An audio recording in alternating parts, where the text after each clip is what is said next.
Welcome to a Skyrim Addict podcast, where I will discuss my adventures and misadventures through Skyrim. Join me. Add your stories. Add your tales. Let's get into this thing.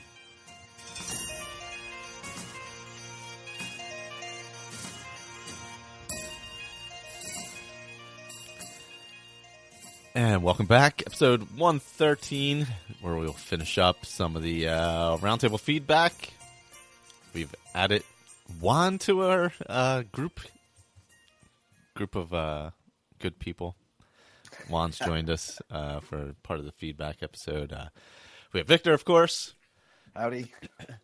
We have Pat. Hello. We have Marcus. Hi, guys. Who's very British. And we have Colin. Hey, guys. How you doing? Who makes a note of that. And Colin's not British? Technically, no, right? Right? Yeah. Well, I mean, I guess it depends on your citizenship. I guess it would depend on more than anything. Born in Ireland, raised in Ireland, dragged over here, kicking and screaming. Well, you know, that's your fault for being pussy enough to be dragged over here, then. Yeah. Deal with it. Yeah, fucking parents. Yeah. You couldn't just stop the parent. Oh man! So One of us. We're gonna get back into some roundtable feedback. We have 3 more of them to go. Oh, I forgot to mention something late. So I've been doing a little more immersion in my Skyrim play, in a different type of way. So after like sitting in a chair playing the game for a while, in like an office type chair, you know, your back starts to hurt or whatever. So what I did was I ordered this relatively cheap exercise bike from Amazon. Uh-oh. And I play while I ride the exercise bike. And not all the time, but like if I feel like I need to move because I've been playing too long. So what I do is, like, if I'm sneaking, I go slow. If I'm running, I go fast. If I'm on a horse, I go relatively fast because I can't go as fast as a horse. But yeah, it's been pretty interesting. I found myself doing it like innately and not really thinking about it. Like if I was going through like an area with some Draugr or something through a crypt or whatever, I'd like, you know, kind of going at that steady pace. And then like if I had to run away, I was like, oh God, and I was going faster. I was like, that's weird. Maybe I'll just start doing that for.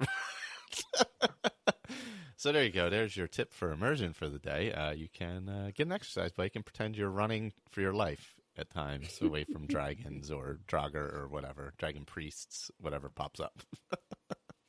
Yeah, so all you need is like some extra stuff that sprays poison gas at you. Yeah, exactly, like that, you know, exactly. And a burner to spray fire and things. Yeah, that'd be perfect. Yeah, if somebody can come at you and attack you, that would be amazing. Or somebody just come across thieves and assassins as you're going. Imagine Skyrim VR, where you got an exercise bike and you're doing VR. I think we have a winner there. We're gonna sell this to Bethesda, and They'll love it. You could have Connor like sneak up on you while you're not looking and like hit you in the head with a broomstick. Or Yeah. Really go full immersion. Yeah, that would be a good time. You could shoot me. You could stand across the room with like his Minecraft bow and arrow and shoot it at me and I could like dodge it or, you know, Fusro Da and hope it goes away. Full Pink Panther, yeah. Oh man! So there's your tip for extra immersion. You can't get that anywhere else. Get a nice cheap exercise bike, and for those of you older gamers who back starts to hurt when you're sitting in the chair playing too long. Yeah. Oh man. So yeah, like I said, we have the feedback. Anybody have anything about their characters they want to get into, or gameplay, or anything like that? I don't know. I'm kind of behind on mine because I missed the last half of the last roundtable, but I figure I'm going to record an update since I can't be on the next roundtable either. So I'll record an update with all that stuff. I've done a bunch of outside things. Oh, okay. And stuff. I did Periite, which I haven't done in a long time. Oh, wow. Yeah, that's a good one. Yeah. So Yes. Oh, you know what? I should do that because I'm running with the Atronax Stone, and that was it Spellbreaker, right? Spellbreaker, yes, Yeah. great shield. Yeah, that would be great because right now I do have I just got what's that shield? Whiterun Solitude. What's the shield that gives shield? Solitude gives you shield. Yeah, so I have 30% magic resistance from that. I don't really use a shield very much, but I might need to start using that more. But Isn't it just called the Shield of Solitude or something like I think that? it is. yeah, Shield of Solitude. Yeah, I have it right here now. Yeah, Serana's got that in my playthrough. Oh, does she? Nice. I still have not picked up my follower. I've used a follower here and there, but not. I've only used them just to carry crap. They're a pain. Well, I haven't either because mine's on Souls Time, so it's Belivar. Oh yeah, wait for a while for that. But I did. Freya did meet and marry her spouse, so that's all taken care of. She's now living at Lakeview Manor. Nice. Yeah. Oh, I gotta find. I forget who my spouse is. I gotta work on that. My follower, I believe, is in the Dawn Guard. I forget who it was, but I believe it's in the Dawn Guard. And I haven't gone through that story at all yet. But I did go over to Solitude for Chaos Enchantment, like I said. But I may go back there to do that for the Boots of Water Walking because of my Solitude issue and not having a bridge to get there. Yeah. Yeah, well, Freya drew a good sort of role with being an archer and a conjurer. So, of course, she went immediately to Fort Amal and picked up the bound bow. Oh, that's super. As soon as she could. So she's been using that a lot. So I still need to do that because I've never done that before. The bound bow is great. Yeah, I haven't done it that much either, but I figured this was the perfect time to really use it a lot. And she sort of drew a fighter class, so I'm gonna probably start using the bound sword as well. Oh, nice. I've been thinking about doing a character that only uses bound weapons. Oh, just for the hell of it. Yeah, That's kind of what I'm doing with my character. Mm. I'm doing a bound sword right now, and I'll probably pick up the bound bow, and then I may even do the bound battle axe. Oh yeah, I've never done that. I've never used that. Yeah, that'd be cool too. You head over to Soul's Time and pick up the bound dagger too. Oh, that's right. Yeah. Did they have bound dagger? Did they? It's Soul's Time. Yeah. What's Nice. Nellis Apprentice? I think is who you can get it from in Soul's Time. Do you know what level dagger is? It is like a Daedric. Like I think so. I haven't used it yet because I'm at the level where I can do the double enchantments now. So it's that kind of carries the day over the bound stuff for me. Yeah, I think all bound weapons are Daedric. Yeah, that makes sense. Yeah, which if you get that bow. The nice thing about the Daedric bow is you get about 100 arrows. Yeah, you get easily. And then before having to recast it, I mean, it's essentially unlifted, so it doesn't. Yeah, which if you get that early on, it's so powerful. You won't hit the 100 before you have to recast it. Yeah, right, no, definitely not. Yeah, it's a really powerful bow early in the game. It sort of starts to lose its potency as you go along, but yeah, like with most of the things that you find, it's the same thing. Yeah. Although if you work your way up, you can at least, I think, you double the damage, and then it has the where it banishes conjured enemies. Yes, yeah, it does that. Yeah, with the vanilla perks. Yeah. Yeah, and I was sorry, Juan. Go ahead and finish. Sorry. Oh, okay. Oh, and you also it also does Soul Trap. Yep. Nice. Yeah. Is that an extra skill? It's a perk. Yeah. It's a perk. Yeah. It's nice because you can go straight up the conjuration tree, and it's only like you get 4 in a row that are all about bound weapons, so you don't waste any perks to max out your bound weapon. Yep. Right. Is that in vanilla? Vanilla, yeah. And also Ordinator has some good bound weapon perks as well. So yeah, it does. Yeah. I haven't experimented with it, but I was reading on the wiki that the banish perk actually works up to level 99, so it'll banish anything, unlike most of the stuff where it's level capped. Oh wow, I didn't realize that. Yeah. I haven't tested it to confirm, but that's what the wiki says. That's pretty cool. It's true. Yeah, that is pretty good. especially Do when you get fortify higher conjuration potions also fortify the bound weapons? I think so. I believe so.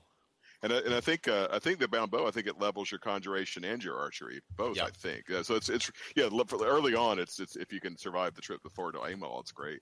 I didn't know about it when I first that's started. a tough one. Yeah. Yeah, Well, that is the trick. Yeah. Yeah. Because you get whacked by like 4, conjurer and 2 alteration mages or whatever it is. It's nasty. Yeah. If you get past the guys outside, once you get in that room, there's just nowhere to go.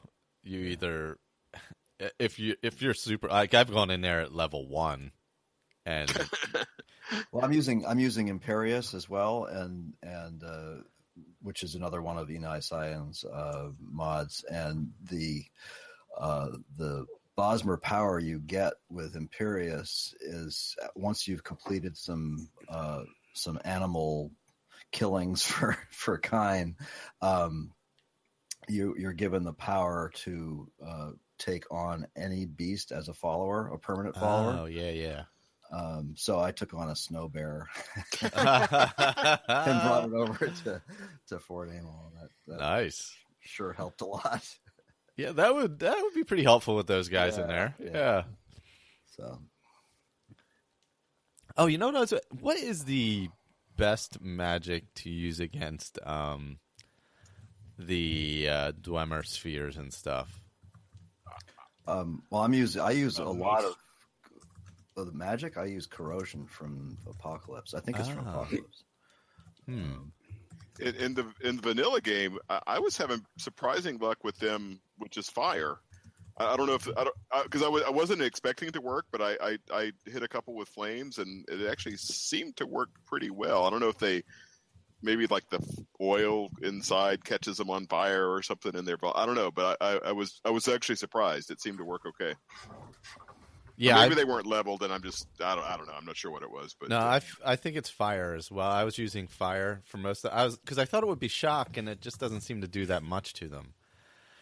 And so fire is more what I'm focused on anyway. So it seemed to work best. I know frost they're resistant to, if I'm not mistaken.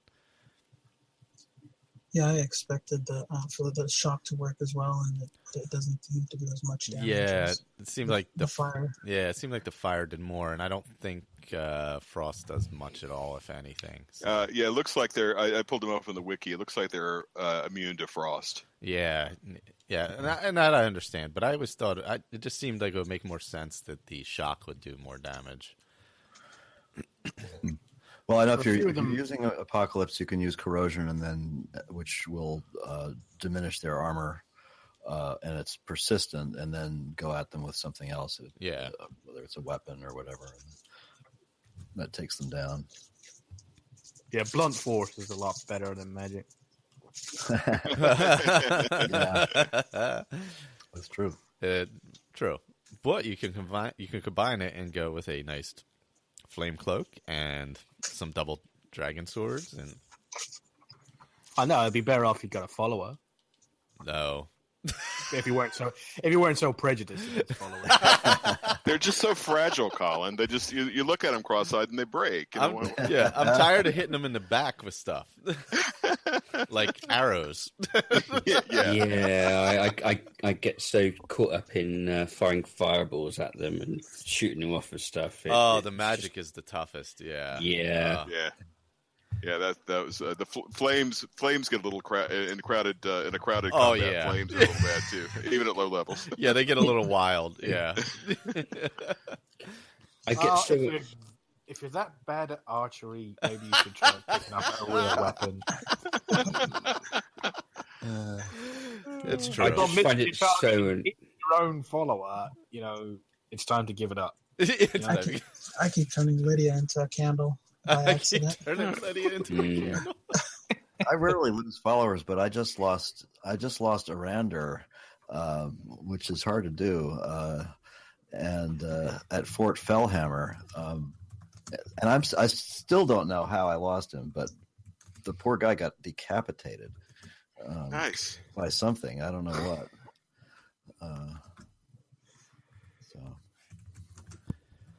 Oh well. Oh boy, we got a lost iPhone over here. Uh-oh. Yeah, I started my Oblivion character also. I forgot how long it takes to level those characters up. I have a few hours into it, and barely made level 2. Wow. Oh, really? Yeah, I've been meaning to start it again, too, because when I started it up that time and played a few hours, it didn't save. So I got to start over again. Yeah, it was some weird glitch, but... Yeah, and then before I had purchased the fighters home. Oh, yeah, yeah. I already got that, so now I just gotta raise gold to fix it. What sucks about... Oh, go ahead. Oh, I was playing... Sorry to interrupt. I was playing Morrowind. What sucks about that is that spells fail all the time. When you're casting a spell, you can cast them, let's say, 10 times. 3 of the times it will work. Oh. All the other times it just fails. And it costs the magicka as well. And it still costs the... Oh, God. That's not good. Yeah. But I will say, if you're going to go play Morrowind, bound weapons is the way you want to go. Is it? They're ridiculously powerful. Really? In Morrowind, yeah. Yeah, I definitely would try that again. That, oddly It's been enough... a long time since I've done anything Morrowind. Yeah, I played it when it first came out, and not very long at that, and that was it. Haven't played it since. Yeah, I tried going back and playing it. It's tough to go back to at times. Yeah. Well, the combat is very awkward compared to yeah. Although it is the most popular video on our channel. For some reason, I don't know why people love going back to Morrowind. There's a lot of people who still think it's the best game they ever produced. So, that's true. Yeah. I mean, story-wise, it may be. I didn't play enough of it to know, honestly. So, I'm only about probably not even halfway into the main quest. I don't think. I'm still in the first big city. I think I've traveled to a few other ones. I think I've gotten the handle of my combat because I use sword and shield.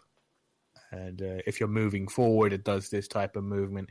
You're moving sideward, it does this kind of attack. And if you're moving backwards, it does that type of attack. Oh, okay. Yeah. And depending on which type of weapon, because all 3, you can have 3 of the same type of weapon, but they do different damage. So whichever way you're going. So sorry, that didn't make sense. You can have the one weapon, and it can do 3 types of damage. And if you're moving forward, it does. I've forgotten what that's called. What's the kind of damage that a pike would do? As you're jabbing it forward. Impaling, maybe? Yeah, something like that. So you got that. So if you're traveling forward with the sword, you can stab them directly straight at them. And then if you're moving from the side, you swipe at them, trying to do a cutting motion. And then if you're moving backwards, and then you're doing a big power shot straight down. And it's really awkward, but I finally got the hang of it. The only problem is that the enemies are a bit slow and awkward, and I'm trying to move a million miles an hour. Sprinting costs, like normal running costs, stamina, so you have to walk everywhere, which takes a million years.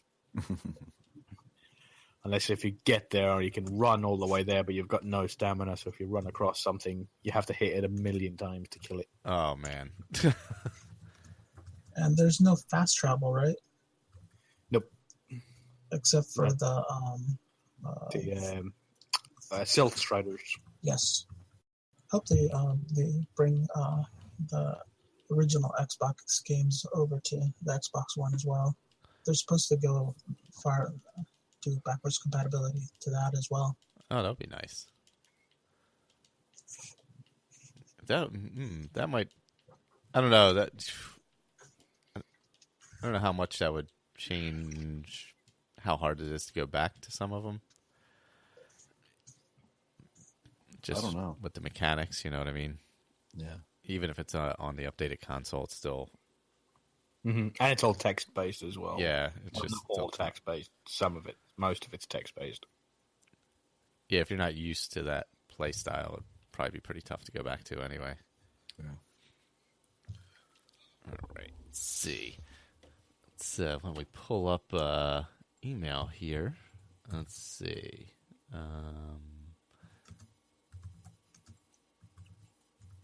go. We will do... I pulled up Ray first, so we'll do Ray. And... Oh, that's downloading.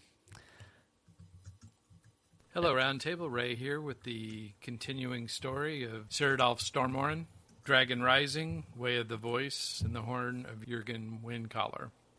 After giving Farengar the Dragonstone, Cyrodiil talked to him about his library collection. A spell tome on bound battle axe caught his eye. Airleth barged in, saying a dragon's been spotted.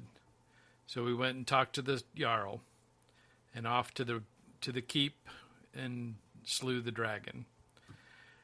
After the dragon was dead, a strange wind swirled around Cyrodiil, and he felt a strange feeling of something entering his soul.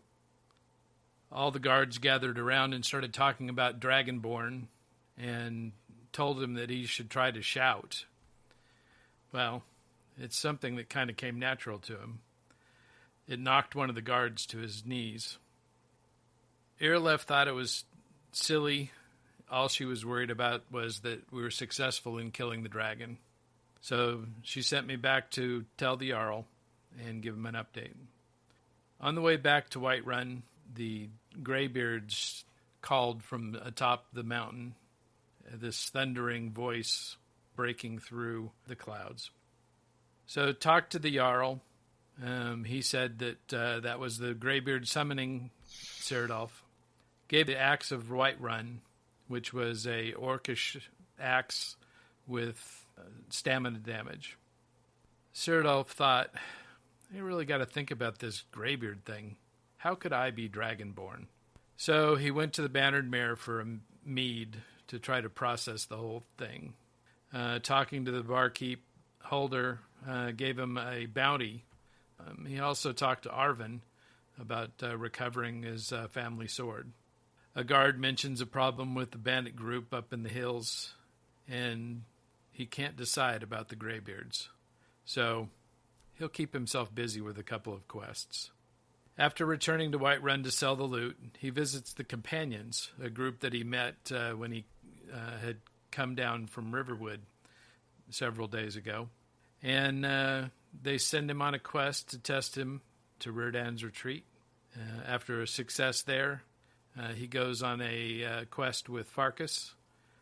And while going through and clearing out some Silverbloods, he discovers that Farkas is a werewolf.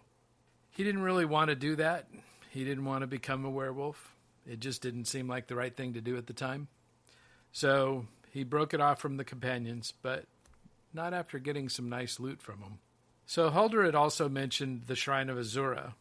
So Sven and Cyrodiil pack in and head off to Windhelm. Arriving at the stables in the carriage, they found a house for sale just right outside the stable near the gates to Windhelm. The home's name is Ruta. So after purchasing the home, Sven and Cyrodiil unload all their gear and head off to discover the Shrine of Azura. The road is wrought with peril, all kinds of attacks from bandits and saber cats and wolves, but it's the ice wraith that ends up doing Sven in. Pressing on, Cyrodiil makes it up to the shrine and receives the quest from the worshipper there, and off to Winterhold to visit the wizard Nelacar. So after speaking with Nelacar, it's off to Ilianta's Deep, and he stops by Whiterun and picks up Lydia as a follower. Before getting to the keep, he stops off and picks up the Blessing of the Lady Stone, goes through the keep with Lydia, killing the necromancers that are fighting there, trying to continue the work of Malin, the wizard who had stolen the star. So after getting the broken star, he returns to Nelacar, and Nelacar sends him in to fight the soul of Malin. It's kind of a strange thing to have yourself killed in order to get a soul gem, but this one seemed like it was worth it. His bound battle axe with Soul Stealer, the Black Star is now filled with Grand Soul. Leaving Winterhold, we're attacked by a dragon near Mount Anther. With Lydia keeping him occupied, the bound axe does its work. Another dragon soul absorbed. After stopping at Rauda to unload again, they push on south. Another dragon at Bone Strewn Crest.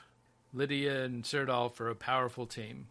Picking up the Atronach stone, he stops along the way and gets more tips from the innkeepers for jobs to keep himself busy. More requests for dragon help from the local innkeeper. They travel to Iverstead to make the final decision about answering the Greybeards. Lydia thinks his Nord blood demands that he make the trek. She considers it his duty. Her duty may be to behold herself to aiding Sirdolf, but she has turned out to be a good influence and helps him to learn about his Nord heritage. They make the trek up, impress the Greybeards, and learn Whirlwind Sprint. This will come in handy. Returning to Iverstead, they're attacked by cultists. The local guards help clear them out. Now weighed down with loot, going to head Riften to see if they can find enough merchants to unload all of it. Taking a wrong turn, Lydia spots a small cabin and they approach to ask if they can rest there for the night. Turns out to be abandoned, and it has an alchemy table. They sleep for the night before loading up again, and they search the area for food. Another dragon attack as they pass Autumn Watch Tower. Back to the cabin, they eat, head out, and halfway to Riften they hear a commotion. An orc strong at a orc stronghold. They help him defeat the giant, and the shaman asks them for help. She needs troll fat and a Daedric heart to be able to perform the ritual to Malakath. Having both of those items at Ruta, they agree to help. On to Riften to unload the loot, and a carriage ride to Windhelm. They return to Largashburg with the items. Malakath demands that a giant be eliminated from the shrine in Fallowstone Cave, going with Chief Yamars to kill the giants for him. When they get to the shrine, Chief Yamars tries to get Sirdolf to kill the final giant for him. This is supposed to be your test, not mine, he tells him. I can see why Malakath was fed up with this guy. The giant makes quick work of the chief, but Lydia and Sirdolf make quick work of the giant. Malakath says to take the hammer back to Largashburg and put it on the shrine. I take Yarmar's armor, since he won't need it. Malakath tells the orcs that Yarmar's was weak, and that Sirdolf's service made him the champion. Rewarded with a hammer changed into Volendrung, the Daedric hammer, that absorbs 50 points of stamina. Galarzub is made chief, and back to Rauda they go. They're going to need a couple of days to rest up from this trip. They go to Whiterun to collect the bounty, but another dragon delays it. After taking out the dragon at Sheerpoint, we meet a dragon priest named Croesus. As Lydia draws his fire, Sirdolf uses the word wall for cover to pepper him with arrows. As he goes back and forth, he can hear the words calling to him. Once Croesus is dead, he goes to the wall and gets the 3 words of Throw Voice. They collect the bounty at Whiterun for clearing out Silent Moon's camp, smelt some ore, and smith some equipment, and take the wagon to Morthal, and travel through the swamps to Uthstengrad to collect the horn of Jurgen Windcaller for the Greybeards. One last trial, and they greet me as Dragonborn. I had no idea what was in store for me when I decided to come to Skyrim, thought Sirdolf. I expected to work until I could afford a small farm, find a wife, and start a family. From the time I stepped foot into Skyrim, it has gone in every direction but that. Off to Riverwood to rent the attic room, like the note says. Sirdolf ends these quests at level 21. His enchantment is 41, alchemy 28, and two-handed 58. Thank you for listening, and we'll see you next time. Oh, Excellent. That chief. I love watching him get launched by the giant. Yeah, he is such a jerk. Yeah, oh, the worst. One of the biggest jerks in the game. Yeah. The only trouble with getting him launched is sometimes you lose him and then you can't pick up that nice set of orcish armor. Yeah. I remember the first time I did it. I'm like, wait, is this guy for real? You're an orc, right? Yeah, I'm like... Yeah, but at least, if you tell him it's his job, he wades in and gives it a shot. Yeah, he does, So at least he does that. That is true. After trying to coax you in there, yeah. It kind of reminds me. You probably guys won't know it. There's an episode in which is good, Star Trek Deep Space Nine, and it's something about maybe it's called the Honorable Ferengi or something like that. Basically, what's his name? The Ferengi Quark. That's it. Thank you. Ends up becoming the husband of a Klingon warrior and the head of a Klingon house and things like that. And it ends up in the end of the episode that it was a Klingon who was acting like a Ferengi. He was using political power and money and things like that to gain power and honor and things like that. And he was very dishonorable. And that's the way it always reminds me of your Mars, how he is compared to this this Klingon in the episode. I think it's called the House of Quark. I think it is House of Quark in 1994, I think it was. Yeah, great episode, lots of humor in it, and it always reminds me of Yamars. Sorry for the No, totally. I think it's called the War of Business, 34th War of Acquisition. Wow. I guess it is. I don't know. If Jar Jar's not in it, I don't know. Oh my God, Jar Jar. Don't go see Rogue One. Then he's not in it. Wasn't he on? I thought he was on the beach. I think he was on the beach. I'm pretty sure he was on the beach. I don't know. I just have a feeling. I was going to say he sounded really cut up when he lost Sven on the mountain there. Oh yeah, yeah, I know. Like, oh, yeah. I lost Sven. Anyway, carrying on. Did I ever tell you what I did to Sven this time? Uh-oh. So I did the Boethia. Oh, yeah, I saw that. Oh, of course. Didn't you put it in one of the podcasts? Oh, I may have. Yeah. I was like, oh, God, I want to do this Boethia quest. Who am I going to bring there? I was like, who is a complete jackass that I want to get rid of? I was like, no, I'll take Sven with me. So I went. That's funny because the one guy I brought there was Fandel. Oh, is it? I was like, oh, you know what I'll do? I'll lie for him. He'll become my friend. And then I'll take him to visit Boethia. Yeah, he's a good mark, actually. Yeah, he worked out well. He was a nice companion for a short period, and then he wasn't. So, is he tougher than Feindal? He's like a one-handed wielder, isn't he? I think. Yeah, he used some magic as well.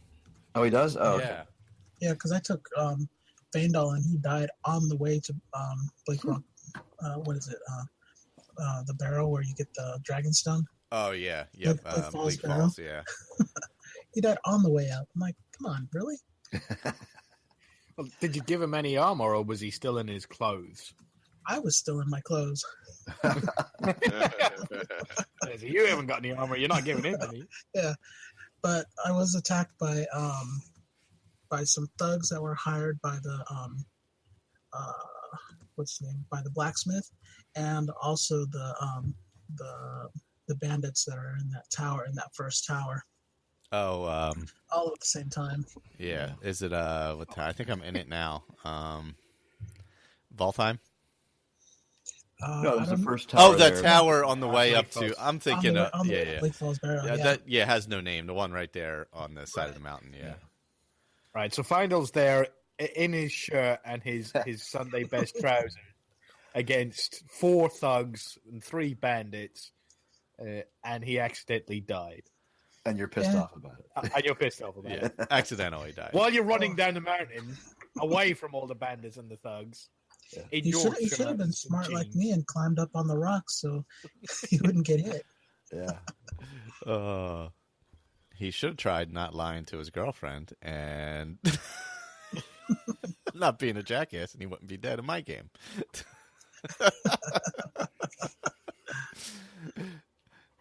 Although I hear if you marry, weren't you saying that if you marry her, Faendal like just kind of shows up? Oh, really? I don't think I've ever married her. Yeah, he's kind of like Aaron. He'll show up even at your Hearthfire house to visit. They continue having an affair. Yeah. But he's not very sneaky about it then. No, he just sort of shows up. Oh, great. Yeah. Well, these Skyrim people are polyamorous, right? I mean, That is true. That's true. Yeah. Maybe in your game. All Don't know what mods you're running. You would have Mara. I don't need a mod for that, Colin. Oh, man. Well, I guess they never know when somebody's coming back from battle. So, hey, you know. Yeah. You got to do what you can do. You've been gone for 6 months, like, That's right. fighting Falmer gods or something like that. Hey, honey, I'm home. Whoops. Who are you? Yeah. Oh, Daddy? Faendal. Okay, come on, let's go. Don't worry about it. Just cleaning the pipes. Yeah. Oh. Been gone long enough. Yeah, now that you mentioned it, I actually haven't visited my daughters in Markarth for probably like a year in game at this point. Oh God. I had a month-long business trip to Solstheim, so Yeah, I've been roaming the countryside. I haven't been to the west end of the map in a long time. I have my husband there with his storage. That's how I can tell how long I've been gone, because he gives you $100 a day, 100 gold a day. Oh, that's right. Yeah. So it's always like, well, hell, is it more or less than 2 weeks? Yeah. Here's 40,000 in gold. You're married to Octave Stan as well, aren't you? Yeah, that old crusty old fucker. Yeah. Well, at least you get some money for it, eh? That's true. Yeah. That is true. He's pretty good though. He's a dual hander, isn't he? He can swing. I've never seen him fight. He's just wandering around in his hide armor and minded the store. Yeah.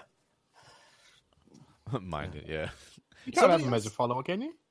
Yeah, I think so. Yeah, I think so. Octave Stan, the old man from Solitude. Is he only a spouse? I thought he was a follower too.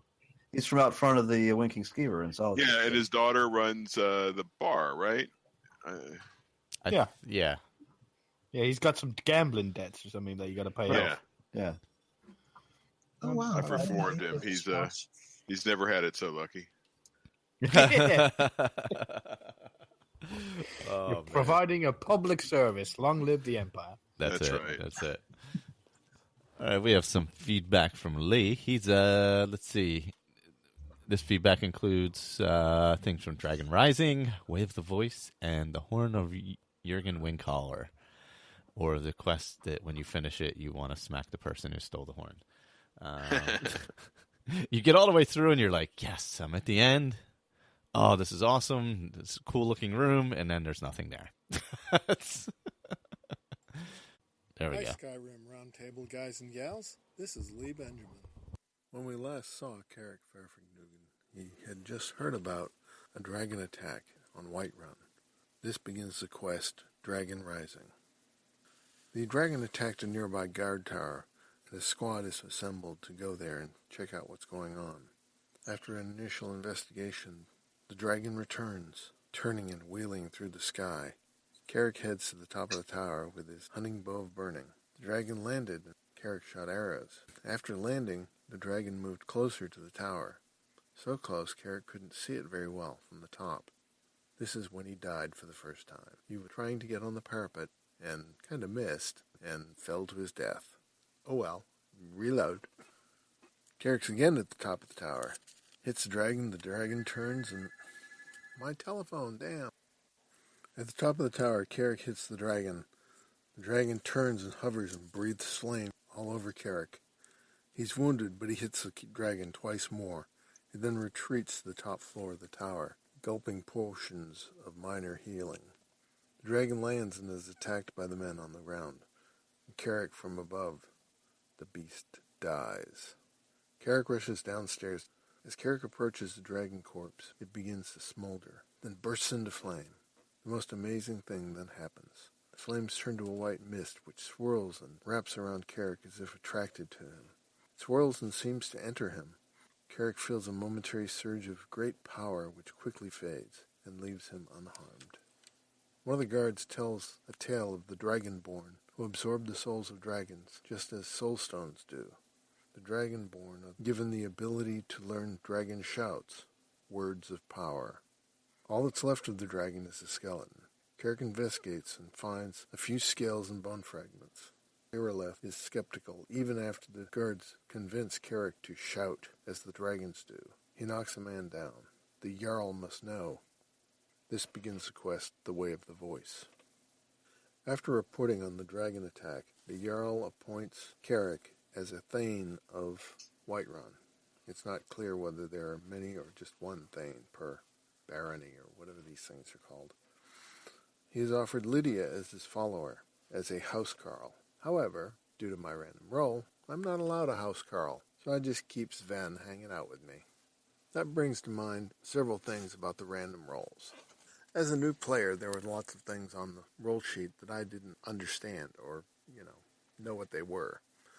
For example, Guardian Stone, the Atronach Stone, and the home, Severin Manor at Raven Rock on Solstheim Island. Both locations I'd never heard of.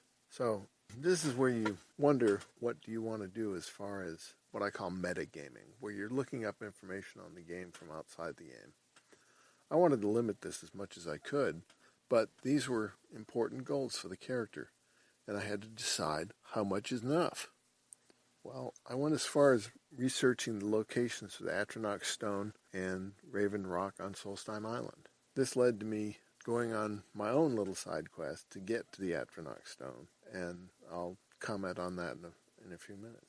Carrick headed to Raven Rock. After doing some research, he realized that the Atronach Stone was on his way, and both Atronach and Whiterun, the doorway to Solstheim Island and Raven Rock, were both to the east of the Great Mountain.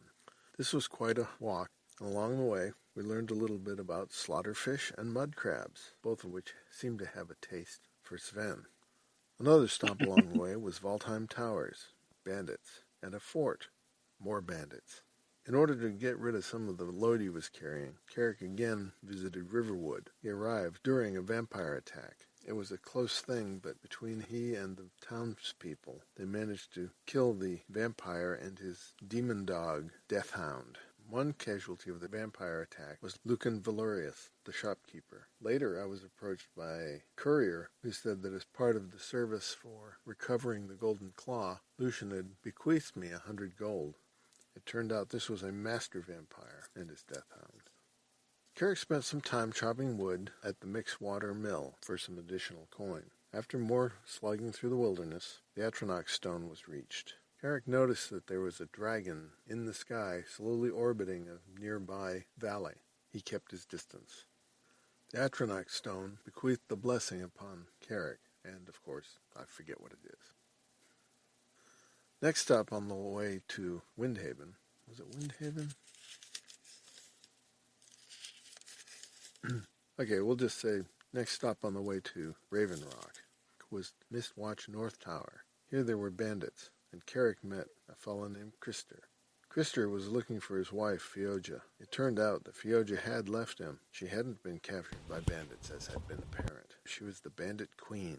Carrick confronted the bandit queen and decided to let Fioja go. He took her wedding ring so that he could return it to Krister.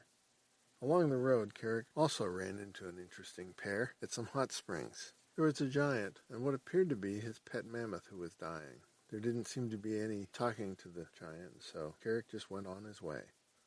Another courier was met who gave Carrick another inheritance from someone named Gulliver, who he didn't remember meeting.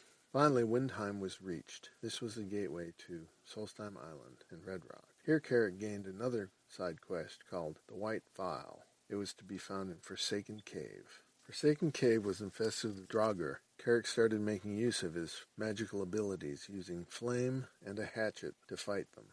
It turned out that Carrick using his flame and Sven running in with his two-handed sword was a very effective means of dispatching the Draugr. Unfortunately, Sven showed his outstanding mental ability by standing on a fire trap. Fortunately, when Carrick moved away, Sven moved too. Carrick, having had some experience now, was hugging the side of the passage when a swinging log trap was set off. It reset, and somehow Sven managed to miss the trigger. In the cave was the Forsaken Crypt. Carrick triggered a spike trap, but it missed him. Carrick and Sven then traversed the now familiar swinging axe traps. Deep in the bowels of Forsaken Crypt, Carrick was granted another word of power, another shout. This one was called Kill, marked for death. He also found a spell book called Bound Sword. Further along in the crypt, Carrick came across a bowl with charis eggs in it. It was an ancient bowl and helped activate one of the wall panels to aid his escape from the crypt. This is where he found the cracked white phial. He proceeded out of the crypt and back to Windhaven to take the phial to Norelian. Norelian was very upset that the vial was cracked and gave Carrick 5 gold for his efforts. This kind of ticked off Carrick, so he went and talked to Quintus Naval, Norelian's aide. Recognizing the effort put into finding the white phial, Quintus Naval gave him 500 gold, a much more satisfactory reward for his efforts. In Windhaven, Carrick also met a Dawnguard herald. These are the vampire hunters, a group with which he would be affiliated in the near future.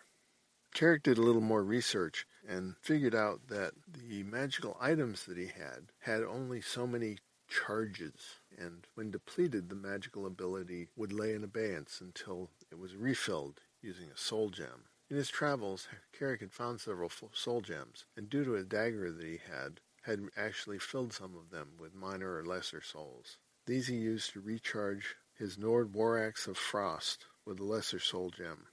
It was not clear at first how many charges were gained through this, though it turns out there is a scale provided when you look at the weapons. Another petty soul gem was used to recharge the hunting bow of Frost that he had acquired in the recent adventures. The docks of Windhaven also provided some additional side quests. Carrick found a ship that would carry him to Solstheim Island, the main port of which is Raven Rock. At Raven Rock, Carrick met Adril Arano, the second counselor of Raven Rock. He also found out that Raven Rock contained a Dunmer settlement. The Dunmer are the Dark Elves. And he also found out that Raven Rock is actually part of Morrowind area of Tamriel. While in Raven Rock, a dragon attacked. He was wounded, but he got away.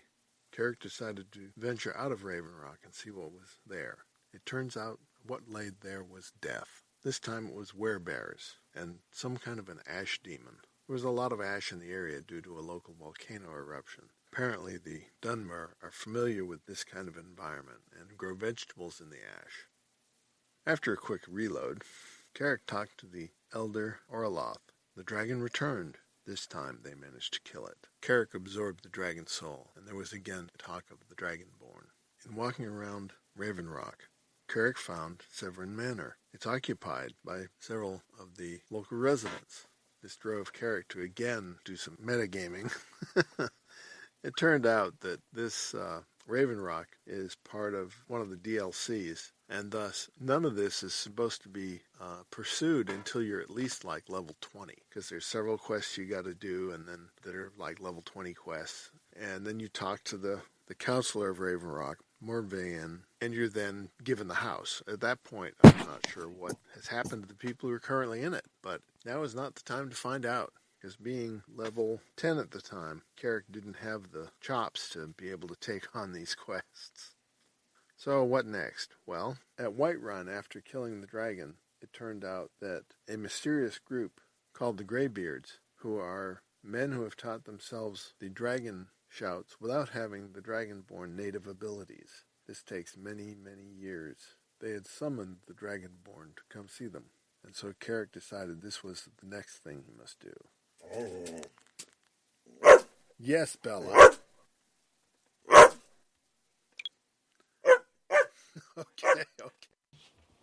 Okay. I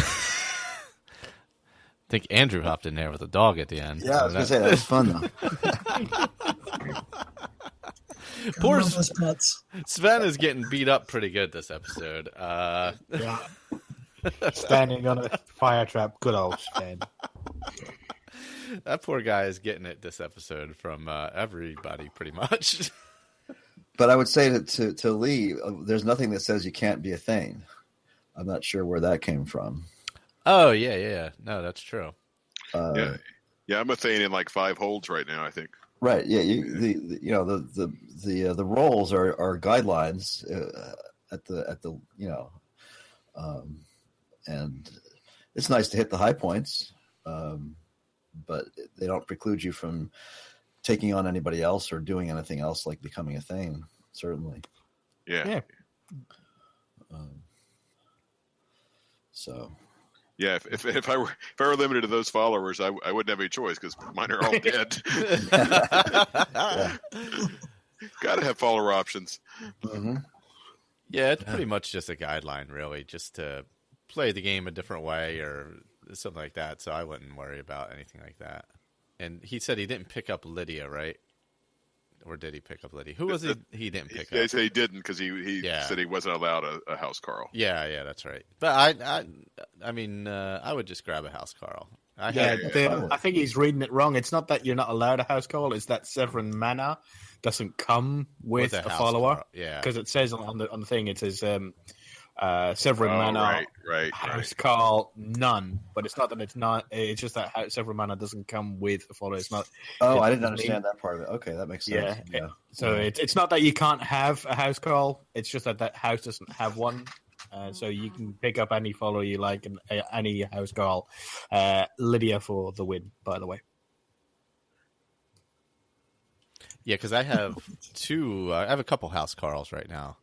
I have the one from I forget where Falkreath, Rhea, or maybe Solitude. I don't know. I have one living in High Moon Hall, and I have one. I have Lydia living at Lakeview. Yeah, I've got Solitude, Markarth, Windhelm. I think maybe Riften. No, I don't have a house Carl yet in Riften. I've got a house, but no house Carl.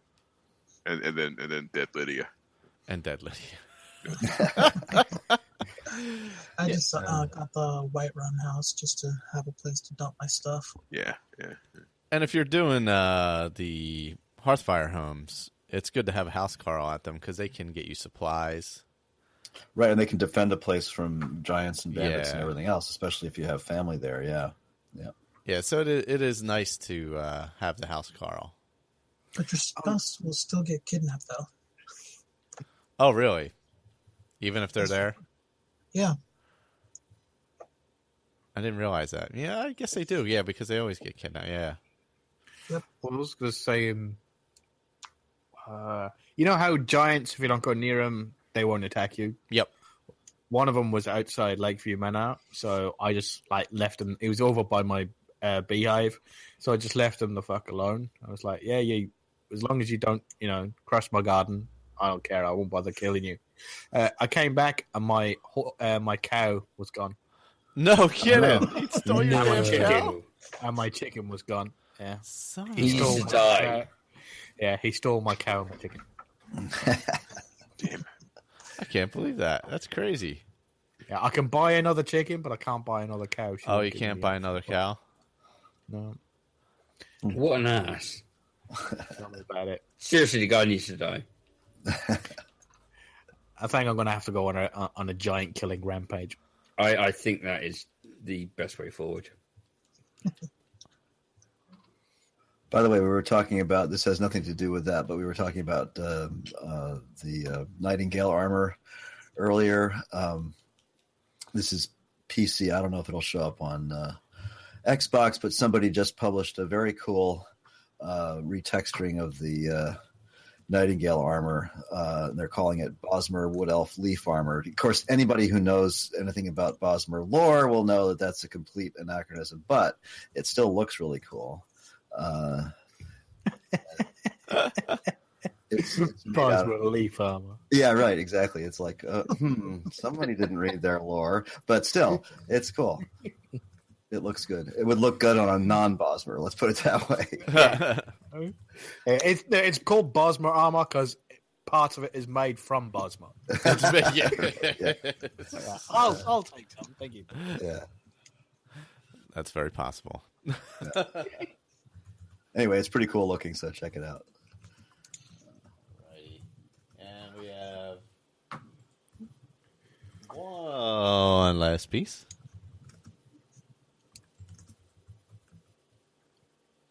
Downloading now. And this one. Yep. Go ahead. Sorry, go ahead. No, go ahead. No, I was just going to say, I keep on hearing things like, I think it was one of the early Let's Plays. I think someone was going into, going into Whiterun or trying to get into Whiterun, and there was a dragon. They were like, oh, let's see if we can get in this here before the dragon arrives because we don't want to fight that dragon. Then I was listening to Andrew's Let's Play, and he was going down to Holdir's Cairn. He was going, heading down to, there's a dragon. Maybe we can get to Holdir's Cairn before the dragon sees us, so let's run away from the dragon. And then, what's his name? Lee, just now, there's a dragon. Let's not go anywhere near the dragon. You do know what Skyrim's supposed to be about, right? You do know why you're called the Dragonborn? It's killing dragons, right? Yeah. That's it. Killing fucking dragons. Stop running away from the dragons and telling about everybody. That goes against Nord traditions. You're supposed to be running the opposite way, you assholes. That's a good point. That's a good point. It's all about hitting shit. Yes, that's it. These are environmentalists, Colin. Concerned about save the dragons. Endangered species. Well, the dragons are a keystone species. I get that. But they're dicks. Yeah, they are. So, keystone, but dick. What are you going to do? Did they remove a spell from Apocalypse?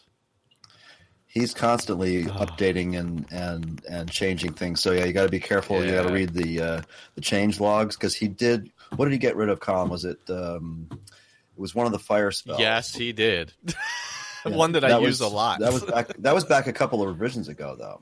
Oh, really? Yeah, I just noticed it. I wonder if you know what? I just updated it though. That's why. Which one did he lose? It begins with the M. Began with an M, I should say. What the hell was that's it? different then, because I thought he got rid of Carbonize a while back. I think was the one I was. Oh, really? Yeah. There was one I forget, but it set the person on fire and it multiplied the more you hit them with it. And I was like ready to load it up, and I'm like, wait, where the hell is it? It's gone. Yeah. Like, it's gone. So, yeah, watch out for that kind of stuff. That sucks. Yeah, he's done the same thing in Ordinator. He's gotten rid of perks, so you have to be careful. But I mean, his programming is so good that if he gets rid of a perk, it doesn't break your game. He just refunds you the perk when you pop back into the game. So, but still, it's kind of frustrating. Yeah. I was looking for that spell, and I'm like, but another spell popped in, so he must have switched it out for something else. Incendiary Flow is, I guess, a new one. Oh, okay. So whatever it was, it switched out for that. Yeah. Alrighty. And we have Denver's here. Hello, everybody. It's Denver, and I'm back for episode 2 of my Roundtable character, Crulius. When we last left off, Crulius had just returned the strange stone tablet to Farengar, who was having a meeting with some strange woman. As they rambled on, Irleth burst in, saying something about a guard had returned from the West Watch Tower, I believe, and that they needed to come with her to see the Jarl immediately. So they all rush off to see the Jarl. The Jarl, introduces the guard, and the guard tells his side of the story, which basically he ended up running away like a big coward. But, then the Jarl says, "Oh, you've done a good job, guard." And he sends him off to have some rest. And then he asks Earleth and Crulius to go check out the Western Watchtower, and if there is a dragon, to try to take care of things. And on his way out, he gives Crulius his reward for returning the Dragonstone, which turns out to be a pretty shitty little axe. So, Crulius just goes ahead and hands it off to Lydia, saying, "Here, you take this. I don't use that shit anyway." So Crulius follows Earleth out the door with Lydia in tow. And Earleth runs down and grabs about 10 town guards and tells them, "Come on, guys, let's all go die," basically. And then they all run out to the Western Watchtower. When they arrive, everything is desolated. There's fire everywhere. Crulius is thinking to himself, like, holy shit.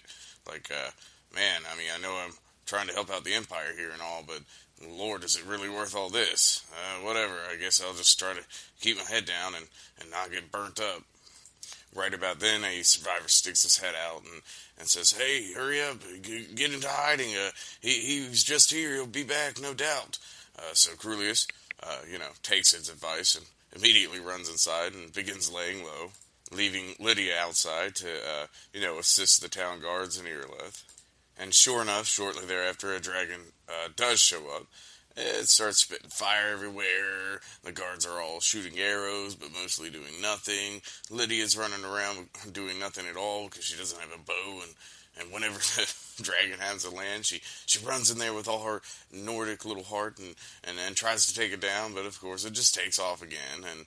And so, after the dragon ate about 25 guards or so, it eventually died from overeating. And so then Crulius strolls out of hiding, saying, well, that was pretty easy. So, a few surviving guards are left, along with Earleth, and so they're all checking out the body, but something weird happens as Crulius approaches the body. It suddenly begins to rapidly decompose, and Crulius feels like it's got something to do with him. Suddenly, his mind drifts back to that weird word he read on that wall back in Bleak Falls, and suddenly the word starts to make sense, and Crulius gets the feeling that if he were to speak this word aloud, that it wouldn't just be a word, that something might happen. Suddenly, one of the surviving guards turns to Crulius and says, "Whoa, you must be the Dragonborn. You must try to shout." And Crulius looks at him funny, like, "What do you mean? What is shouting?" And he's like, "Well, the Dragonborn can learn the dragon language and then use it against them. So, if you are Dragonborn, you should know a shout. Go on, try to use one."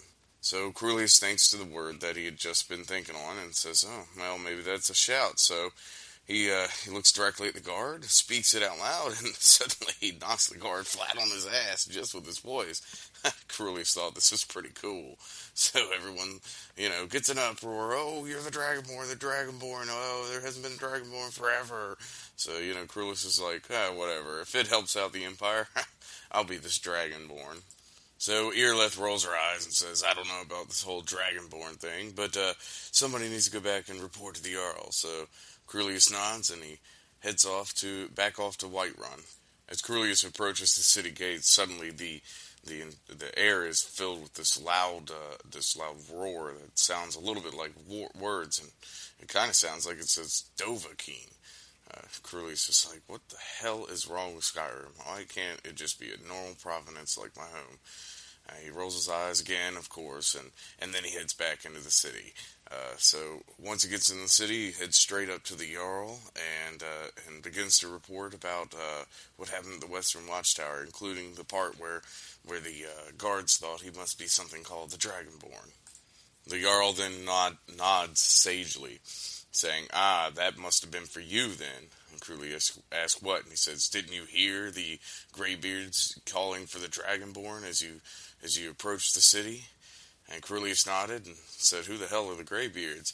So the Jarl explained that the Greybeards are this old sect of followers of the Way of the Voice that live up on the mountain called the Throat of the World, that is the tallest mountain in Skyrim, and that even though they haven't had any contact with the people of Skyrim for a very long time, they used to train the Dragonborn whenever there was one.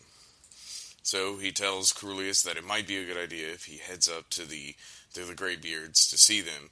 And so Crulius nods again and says, "Oh, great, another quest." So he says his goodbyes, tells Lydia to come on, and they set off on another trip. So they begin their long journey to the Throat of the World. So they set out from Whiterun after grabbing a few supplies, selling some dragon bones, that sort of thing. Even, making a few potions from all the flowers and bugs and stuff that Crulius has been jamming his pockets full of since he got here. So they set out, and, it's the typical journey. A couple bandits here, frostbite spider there, some wolves, that kind of nonsense. At some point along their way, their journey to Iverstead, they came across a dead Stormcloak killed by a troll. Crulius laughs at this until the troll happens to pop his head out from behind a rock. So then Crulius, sends Lydia in there to smack the troll in the face while he runs around behind it and lights its butt on fire. But eventually they roasted it to death after, a pretty hard battle. Lydia's complaining, but, Crulius rolls his eyes and just says, "Come on, Nord." So eventually they make their way to Iverstead, and when they get there, they ask around for a minute about how to get to the Greybeards, and somebody points them towards the 7,000 steps. So they head across the bridge, and about halfway across, some old man's complaining about how, "Oh, I need to take a package up to the Greybeards, but I'm too old," and Crulius just ignores him. He figures, this in no way will directly help the Empire, so screw it, I don't have time for it. So he begins his way up the 7,000 steps, or so they're called, and eventually he bumps into some weird hunter praying at an altar. And Crulius thought to himself, "I don't have time to get involved with this man," so, he just ignored him, kept going. The man shouted something about "be careful" as he was walking away, and Crulius just shook his head. So immediately after thinking, "Man, that guy was an idiot, this is going to be easy," a pack of wolves attacked him, so, he did his typical thing, throw up his shield, send Lydia in there, and start throwing fireballs wherever he sees an opening. So eventually they had roasted all the wolves, and he had Lydia skin them for their pelts, and they kept going. So then they eventually came across yet another traveler, and she was sitting, waist deep in snow praying at altar. And Crulius is like, "Jesus, man, these people are really committed to these altars here. Maybe I should start reading them." So at the next one he came across, he tried to do a little bit of reading and decided, "Nah, that's over my head." Shortly thereafter, they came upon this little pass with two high rock faces on either side, and guess what was standing right in the middle but a big, giant, white troll. Crulius thought, "Oh, well, we just killed a troll not too long ago," so he immediately, nods at Lydia, telling her to get in there. So she runs in, screaming, and runs up to the troll, and immediately gets knocked out. So this surprises Crulius a little bit. He may or may not have soiled his pants a little. So Crulius begins doing his typical shuffle and shield and flinging fireballs, and Lydia occasionally recovers from her head injuries to run in there again just to get knocked down again. So it took a while, but eventually they managed to kill it. Crulius really thought he had met his fate, but luckily they managed to make it out of there. So after they gotten past the frost troll, it was actually pretty quiet. They ran across a couple more altars, no more people praying at them. Crulius, of course, took any offerings people had left at the altars and continued along his way. Eventually they reached the top, and he knocked on the door to High Hrothgar, and was told to go away by some grumpy old man. And then Crulius demanded, I am a agent of the Empire. You must let me in. So the old man promptly ignored him. So after a few minutes of standing in the cold, Crulius knocked again and said, all right, I'm the Dragonborn you guys summoned. And then, of course, immediately the doors flew open and he was invited in. So he met with this old man named Arengar, or Arangier, however you say it. Once inside, the old man started rambling on about, the way of the voice and shouting and dragons.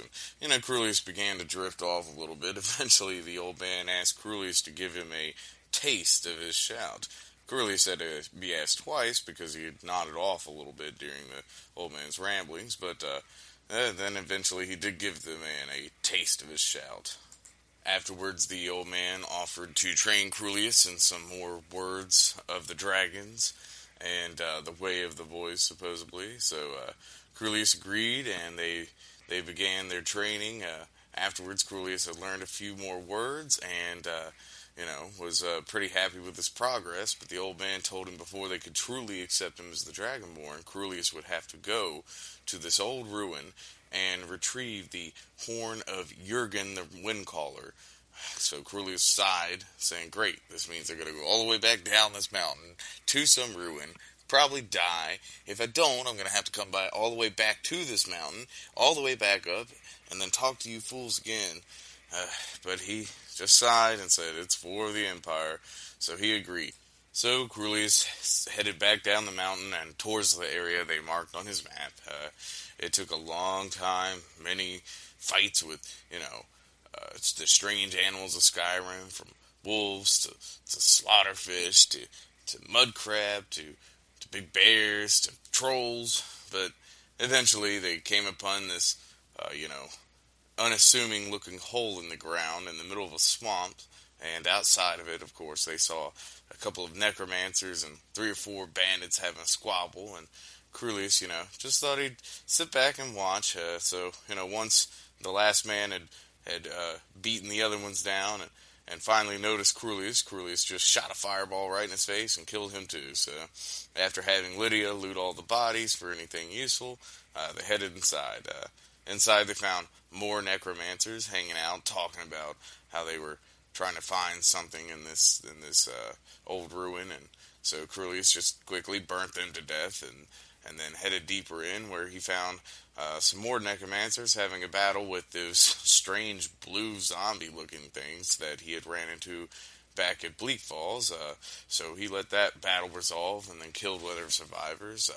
From then on out, it was a long journey through twisting corridors with many fire traps and many the strange blue zombies attacking each other. At some point during the huge Nordic ruin, Crulius stumbled across another strange gray wall with another strange word engraved onto it that seemed to bury itself into his brain.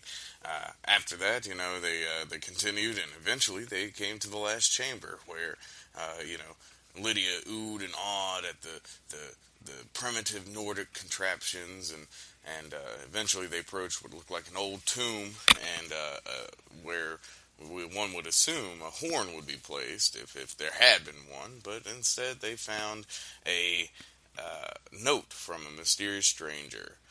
So they read the note. Well, Lydia read the note to Crulius, and it said something about meeting a friend of theirs in Riverwood. So Crulius rolled his eyes, thought typical, this strange tomb that's been locked up for thousands of years has, of course, been broken into by some weirdo, and now this weirdo wants to meet us at some place I've never heard of called Riverwood. Lydia reminded him that he must have come through Riverwood to get to Whiterun, and Crulius said, oh yeah, that little place. Okay, so they set back out again, and, it's another long journey full of strange creatures and bandits, and Lydia complaining about, I'm sworn to carry your burdens. But eventually they reach the town Riverwood and go to the inn. And as instructed on the note, they asked to rent the attic room.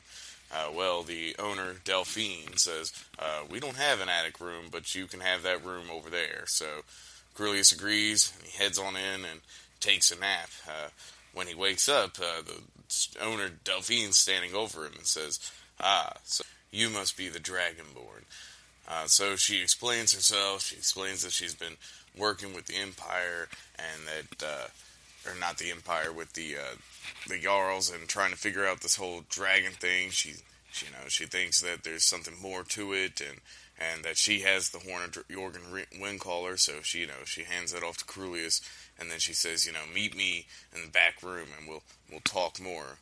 Crulius agrees to meet her back there, but he says, first, I'm going to go back to the Greybeards and see if they can teach me some more of this dragon language. So he nods to her and tells her that he'll return, and he heads off once again to the Throatal world. More creatures, more bandits, more Crulius running away with his shield up and shooting fire, while Lydia smacks them in the ankles. Eventually they reach the mountain, and they get back all the way up to the top again, freezing cold. They get inside, and they hand off the horn to the Greybeards, and they say, well, now we can officially recognize you as a Dragonborn. Congratulations. So just stand in the middle here. We'll teach you this shout. Okay, good. Now just stand there as we all bombard you with a bunch of shouts and nonsense that you won't understand at all. So Crulius stands there as the four old men just yell random words at him that make him stumble left and stumble right and almost fall down. And at the end of it, they go, "Oh, okay, there you go. You're officially a Dragonborn. And now, if you want to, stay here in High Hrothgar with us, you're totally welcome to." So Crulius says, "No thanks," and prepares to head back out to Riverwood to meet with Delphine. All right, there you go. That concludes Crulius' second episode. I hope you all enjoyed it. Hope it was a little less painful this time. I've tried to get more used to the recording software, so alright, I hope you enjoyed it, and I'll be putting out episode 3 here soon. Alright, see you all later. Thank you, and happy Skyrimming/Fallouting. Goodbye. No, I was actually quite happy with that. He did a really good go at it, Reed. Yeah, excellent. No, there's a lot of funny moments in there too. Yeah, exactly. I kind of love the Greybeard voice a little bit. yeah, me too. Yeah. Because they're so. I can't remember what he said way at the beginning there, but I was really laughing pretty hard. Now I can't remember what it was. When I got to I'm like, oh man, they're so boring to talk to, those guys. And the way he did the voice, I was like, man, if they talked like that, it would be entertaining. Yeah. Because they're just so full of themselves when you get up there. Really. Oh my gosh. And he sounds pretty natural when he does it. When he's doing his oh yeah, definitely. his recording. He seems relaxed. Yeah, for sure. Because it's not easy to do. Talk to yourself for 20 minutes straight, as somebody who would know that. Yeah, really. As I think we've all done here at some point or another. It seems easier than it is when you're actually talking to yourself. Yeah, it does. You just guys haven't. Yeah. Yep. Yeah, so I think that was the. Let me double check. I believe that was all the feedback for the roundtables. Where the heck did that go? There we go. Yep. Yeah, that was the last of the feedback. So don't forget the roundtable will be the 14th of January. Second part of it, where we finish up with Esbern and the Ratway. Or if you haven't played it yet, some guy in the place that you have to go look for. Yeah. I don't think I've ever done that before. Yeah, it's a new quest for us all that we've never been on. Speaking of new, I know I keep bringing stuff like this up, but while I was listening to that, I was running through some of the new stuff because a lot of stuff popped up. Oh, did it? Yesterday on the Nexus. Oh, cool. And here's one that kind of blew me away. Okay, I don't know a lot of you guys are probably familiar with the modder's name, Apache. Oh yeah. All right. Well, Apache just uploaded a new mod called Divine Elegance Store. and it's possibly I've just been looking at the images. I haven't seen any of them, and obviously yet because it's a 1.2 gig file, but it's some of the best looking new armor and clothing I've seen in forever, as some of the guards say. It's awesome. So go check it out. It just popped up today, and it already hit the top 5 on the front page of the Nexus. Wow. Of course. So go check it out. It looks really, really good. So anyway, just thought I'd throw that in there. Nice. It's always good when new stuff pops up. Oh, this is awesome. Yeah, I mean, it's been a long time since a lot of good new armor came up. Somebody just did a retexture of the Stormlord armor too, which looks really good. That's on the special edition Nexus site. Okay. So Stormlord, for anybody who's not familiar, is part of the immersive armors, but this is a retexture of that one. So how is the modding coming along on the PC version of SE? I mean, is the console version? No, I mean on the PC version. SSE, yeah. Of immersive armors? No, in general. No, in general. In general. Oh, good. I mean, everybody, the stuff is constantly being uploaded, but of course, I hate to use the word meaningful, but I mean, there's a lot of cool stuff that's popping up on there, but a lot of the really meaty stuff isn't going to show up until SKSE is updated. So. Yeah. I think there was just an update, right? It's soon. Yeah. They have they keep throwing notes in on their website there, so it should be soon. Yeah, because I'd seen something on the Reddit earlier this week where they had posted something. And there are a fair amount of tutorials out there, including one on a guy who's a really good, prolific tutorial maker by the name of DarkFox127. He's a YouTuber on how to convert mods that do not require SKSE from old RIM to new RIM, as it were. It's not that hard to do if you're good with computers. You know how to move files around and stuff like that. Mm-hmm. And you know how to use the creation kit. So it's possible to do. Oh, cool. For your own purposes, of course, not to upload somewhere else. Yeah, not to. Yeah. Take and put somewhere. Yeah, exactly.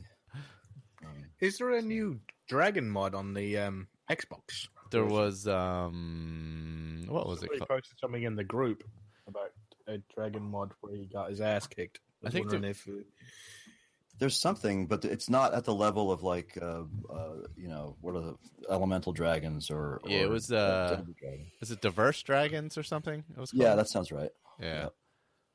No, he said it was something else, and it kicked his ass. Oh, really? Give me a second. Really? See if I can find the post. Yeah, because I saw diverse dragons on there earlier today. Yeah, I'm going to sit down and play my Xbox character for a while today and tomorrow because I got tomorrow off too. So try to catch back up with her. So I'll check out what's up there. Yeah, I forget what the person. I know what post you're talking about. I don't remember what it was though. I don't know if it was that one or I think I saw another. There was another, like enemy mod, that was where there were enemies up to level 200. Whoa! So like if you kept going, obviously, with your character, it would there would be certain enemies that would come up. Oh, here we go. He says it's from Ron Little. He says the enhanced mighty dragons mod is stupid hard. Lol. The very first dragon fighting is on Mars. That just wrecks me over and over. Starting to think this dagger pickpocket build is in trouble. That's right. Yeah. Don't pickpocket dragons, Ron. Can you steal their scales off them? It might be your only hope. Maybe what does PSA stand for? What is what? PSA stand for? Public service announcement? Public service announcement. Ah, there it is. Yeah, so pickpocket. There's also another thing it stands for, Colin, but you're not old enough to worry about that yet. Hey, I'm gonna hit puberty pretty soon. Yeah. I got a hair on my chest. Just the one, but he's calling his friends. He's calling his friends. I have a vigilant right now that is tanking a dragon. Oh no, he just got 8. Never mind. Was tanking a dragon for me, but not anymore because he just picked him up by the head and swung him around. So, but the dragon was close to death, thankfully. Man, Elder Dragons on Legendary take a long time to kill, by the way. I don't care what kind of weaponry you have, they just take a lot of hits. Yeah. I They just become sponges. I just bumped up my difficulty to expert Oh, yeah. from, and I'm only level 12. Oh, yeah, So- yeah. Yeah, That's all. I mean, I usually play on expert. I don't usually go higher than that. It's just for me, it's not a whole lot of fun to go up to legendary or anything. It's just Yeah, I think usually once I get around like 50 or 60, I'm up to either master or legendary just to make it a little bit interesting. yeah. The only problem is the dragons just take so long to kill at that level. yeah. It just You it's have like a combat time. mods, though, don't you, Victor? Yeah, I'm running Wildcat right now. Yeah, And Combat Evolved just showed up on I think it showed up on Xbox, and it also showed up on Special Edition. So, and those work together, so you can play it. Yeah, so yes, I do use combat mods. So I find that if I'm doing my Legacy Skyrim, I'll stick around about the expert or master level. But on vanilla, I've only got like the spells and the unofficial patch and stuff like that. So when it gets to combat, it's pretty basic on vanilla. So going up to legendary, it doesn't do much. All it does is give them a hell of a lot of HP. So Yeah, that makes sense. Yeah, it doesn't add to anything except for time. yeah. Time. Yeah, because that was Elder Dragon. Andrew was moaning about the stagger he kept on getting. Yeah, And I was like, "Oh, don't worry. Once you get so and so in heavy armor," and he was like, "Oh, but my specialty is light armor." I was like, yeah. Well, I turn it down. You know, there's Wildcat has a sort of a configuration section there in your powers menu. You can turn the stagger down a little bit, so he doesn't have to leave it set. Yes, he does. Yeah, yeah. You're right. He does. He does. Yeah. He's stuck. In fact, you should turn it up. Yes, that's it. I Alrighty. think I'm having in combat is I can't do a dodge roll. Yeah, I keep on trying to do that. Every time I stop playing, I can't remember what I always play. That was it, Witcher 3. Witcher 3, yeah. for sure. And then went into bloody. Oh, by the way, it's just an awful game. By the way, no, well, no, I'll correct myself there. It's not an awful game. All the characters in it are awful people. You won't find anybody likable in that entire game. So that's why I stopped playing it. It's not that it's an awful game. It's that the people are awful. All the people are awful. Yeah, it's like going to a Starbucks.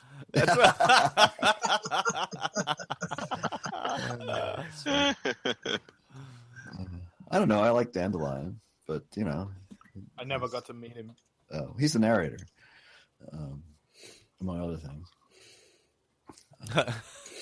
Yeah, well, I was going around talking to all his whores, and I thought, well, I definitely don't want to meet this guy either, so I just stopped playing.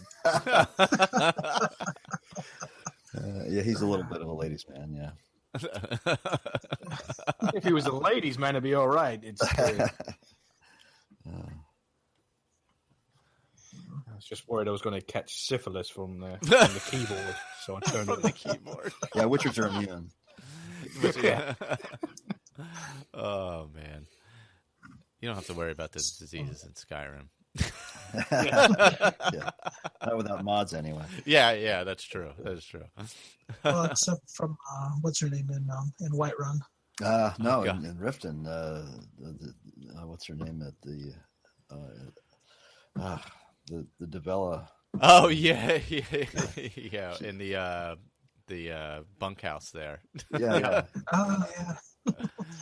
Yeah, you might get some stuff in those It's the only beds place too. where there's actually sex in the entire game. Yeah, that's true. Yeah, that whole crew is like running together. Yeah, Riften is a different place, though. You know, that's true. Yeah. What happens in Riften stays in Riften. Yeah. It's like the shore leave planet. Yeah. That's right, yeah. Oh man. So I guess that's it for our second feedback episode, 113 here. Like I said, next week Roundtable be back. 2 weeks Roundtable. No, this one.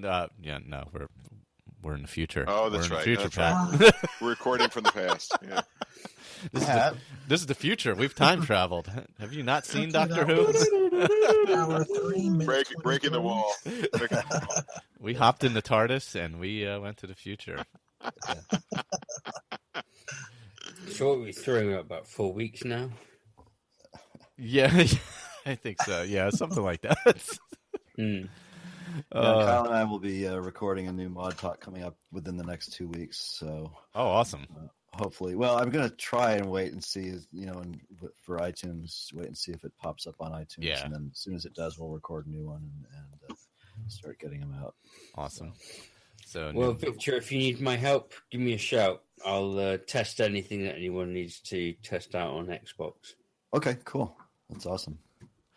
And since I forgot last time, Marcus, is there anything you want to put in there, plug, promote? No, I'm good. Okay. Yeah. I totally forgot last time. Pat's obviously doing the New Vegas playthrough on Fallout feed, right? Yeah. Probably going through 2018 at this rate. So. You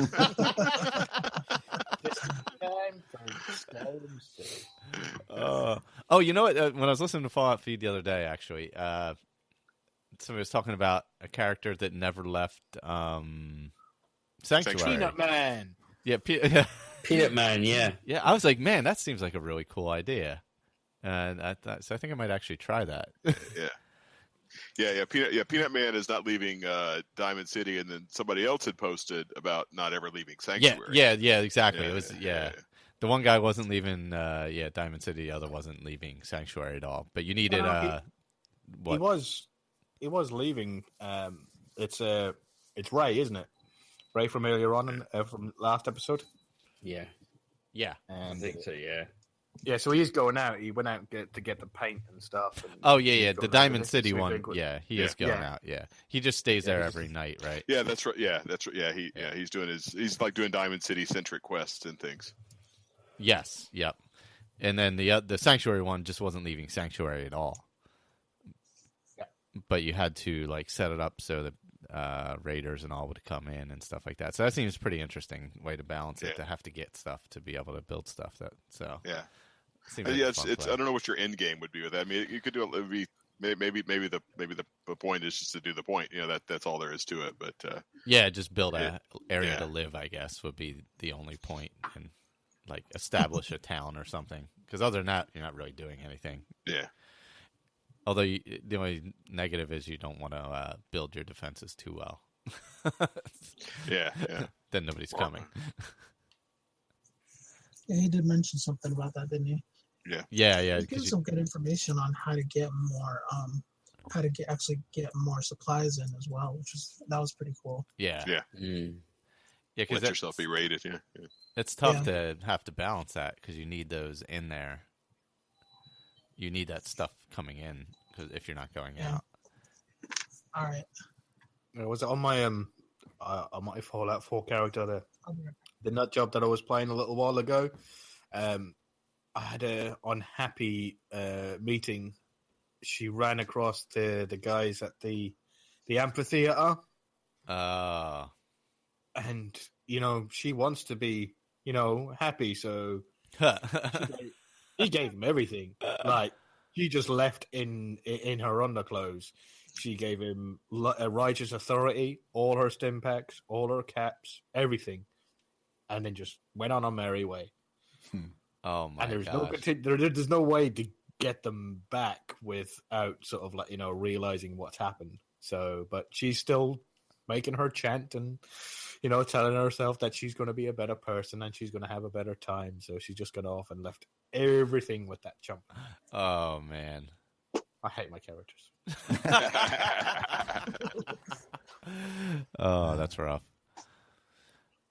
Well, until next time, for all the other shows, Fallout Feed, of course, with Pat and Andrew and Kara and Dennis and whoever else hops on, Ray. We have Mod Talk. Gary. Mod Talk, Victor, and Kyle will be doing that again. Jeremy, of course, with My Journey, Cystic Fibrosis, and ASA Game Talk. Damn That Television with Matt and John. Chatterbox every once in a while, randomly. And the soon-to-come Jar Jar Appreciation Podcast, which Andrew will be doing. He's going to do it all in, was that language, Gungan or whatever the hell he speaks. He's going to speak all in that. So Andrew will be doing that. It'll be a 2-hour marathon podcast where he has to speak as Jar Jar for 2 straight hours. Just for defending. Finish his Bard's College Let's Play first, though? Yeah, exactly. Yeah. I think he's pretty close. Okay. I mean, that's not a super long quest line. Actually, I just did it the other day. I mean, you only really... Well, you have all those side quests as well. Yeah, he's getting all the instruments. Yeah, the instrument, everybody's instruments and stuff. I generally come across the instruments before I meet the people, I find, half the time. Yeah, I usually get Finn's loot because it's always in the same cave, I think. I can't remember which one it is. I forget, yeah. I come across that quite a bit, yeah. I got the drum on me. Yeah, Bjorn's drum or whatever it is, yeah. Mm-hmm. I think that's the one I had. I turned in. I have a couple bards I'm employing right now at my houses. I like having the bards at the house. It's just nice ambiance when you go there. I like having them and then killing them.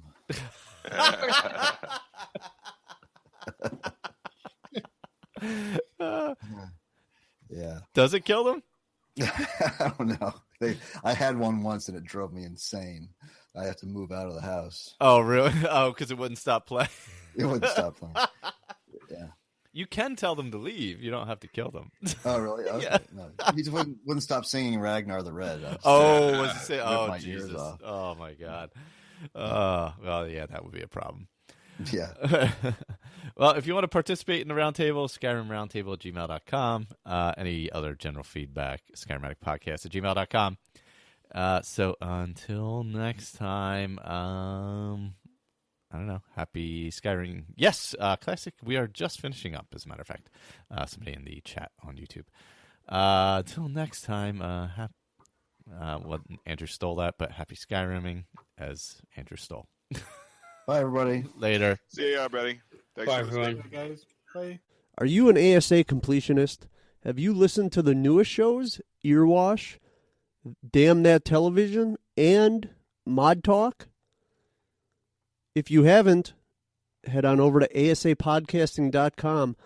Check out our full list of shows, including our flagship, A Skyrim Addict, the Fallout Feed, Earwash, My Journey with Cystic Fibrosis, Game Talk, Damn That Television, Chatterbox, and very soon Mod Talk. ASAPodcasting.com. So we know you like Fallout and Skyrim. But what about other games out there? You like any of those? We're guessing you do. Well, we've got the answer for you. If you do, why don't you head over to asapodcasting.com and give our general gaming show, ASA Game Talk, a listen. It's available for iTunes and Stitcher for all your listening needs. That's asapodcasting.com, ASA Game Talk.